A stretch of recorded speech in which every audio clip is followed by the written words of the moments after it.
Hello दोस्तों, आज हम एक ऐसे सीक्रेट के बारे में बात करने वाले हैं जो कि शायद ही आपको पता होगा और ज्यादातर लोग तो अभी भी नहीं जानते होंगे कि हम सभी के फेवरेट कार्टून्स छोटा भीम, मोटू पतलू, शिनचैन, डोरेमोन और टॉम एंड जेरी, इन सभी को हम बचपन से आज तक देखते आ रहे हैं और ये हमें बचपन से अभी तक एंटरटेन भी करते आ रहे हैं। लेकिन क्या आप जानते हो कि आखिर इनके पीछे बोलता कौन है? तो चलिए आज की इस वीडियो को शुरू करते हैं और आप जानोगे टॉप 5 कार्टून्स के पीछे की अपनी रियल वॉइस, जिनको कि आपने आज से पहले कभी भी नहीं देखा होगा। और इस वीडियो के बाद में आप जब भी इन कार्टून्स को देखोगे तो आप इनके पीछे के वॉइस आर्टिस्ट को याद करोगे।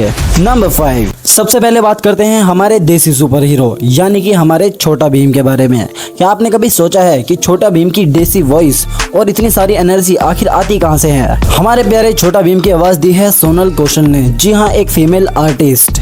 राजकुमारी वापस आएगी बाबा, और वो सब बच्चे भी आजाद होंगे। जू के इशारों पर नाचना अब बंद होगा, ये भीम का वादा। इन्होंने एक छोटे बच्चे की आवाज को इतना ज्यादा अच्छी तरीके से डब किया है कि हर कोई छोटा भीम को देखने के बाद में खुद को छोटा भीम समझने लग जाता है। सोनल जी ने अपनी स्पीच और एक्सप्रेशन को कुछ इस तरीके से एडजस्ट किया है कि हर कोई इनकी आवाज को सुनने के बाद ऐसा लगता है कि एक एनर्जेटिक बच्चा हो। ये चीज जानकर आपको भी हैरानी होने वाली है क्योंकि मैक्सिमम मेल कार्टून की आवाज हमेशा फीमेल ही डब करती है, क्योंकि इनकी वॉइस और टोन कुछ इस तरीके से नेचुरली डब होती है जिसको सुनने के बाद लगता है कि नेचुरल वॉइस है। नंबर 4, आइए चलते हैं अब फुरफुरी नगर, जहां पर मोटू के समोसे और पतलू के दिमाग के बिना ये पूरा कार्टून ही बिल्कुल अधूरा है। लेकिन क्या आपने कभी सोचा है कि आखिर मोटू और पतलू की आवाज मेनली डब कौन करता है? ये तो आजकल किसी को भी नहीं पता है। बल इन दोनों की आवाज एक ही आदमी डब करते हैं जिनका नाम है सौरभ चक्रवर्ती। मोटू चौन बनेगा डॉन, कौन बोलता है? मोटू की आवाज में जो ये नेचुरल टोन है और जो ये एक्सप्रेशंस है, इन सभी को एक्सप्रेशंस सौरभ सर के बिल्कुल नेचुरल एक्सप्रेशंस है और इन्होंने मोटू की आवाज को एक ऐसा नेचुरल टोन दे दिया है जिससे कि हर कोई रिलेट कर पाता है। और इस कार्टून में मेनली पतलू और मोटू की आवाज, इन दोनों कैरेक्टर्स ने एक साथ मिलकर पूरे कार्टून को बहुत ही ज्यादा पॉपुलर कर दिया था और इसलिए मोटू और पतलू काफी ज्यादा फेमस है। नंबर 3, अब बात करते हैं सभी के फेवरेट और सबसे नोटी कार्टून के बारे में, शिनचैन। लेकिन इसकी सबसे खतरनाक फैक्ट ये है कि ये जो शिनचैन है, ये इसकी जापानीज वॉइस यहाँ के इंडियन वॉइस के हिसाब से बहुत ही ज्यादा अलग है, क्योंकि इंडिया में इसकी वॉइस डब की गई है एक फीमेल आर्टिस्ट आकांक्षा शर्मा के द्वारा। इन्होंने अपनी आवाज को इतना ज्यादा चिकी और इतना ज्यादा अच्छा बनाया है कि लगता ही नहीं है कि ये एक अडल्ट वॉइस आर्टिस्ट की आवाज है। आप मुझे छोड़कर नहीं जा सकते। मैं मॉम डैड का कहना मानूंगा। मैं पूरी मेहनत से पढ़ाई करूंगा।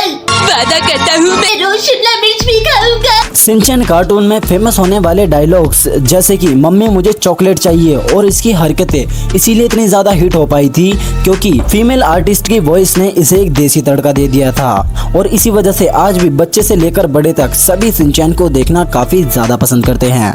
नंबर 2, अब सेकंड नंबर पर आता है नीला बिल्ला यानी कि डोरेमोन। हम सभी का फेवरेट कार्टून डोरेमोन, जिसको कि हम बचपन से आज तक सभी देखते आ रहे हैं, लेकिन इसके बारे में आज तक ज्यादातर लोगों को नहीं पता कि डोरेमोन की वॉइस को किसने डब किया है। वेल गाइस, इसकी भी वॉइस दी है सोनल कौशल ने, जिनको फैंस अब के टाइम में प्यार से डोरेमोन गर्ल के नाम से बुलाते हैं।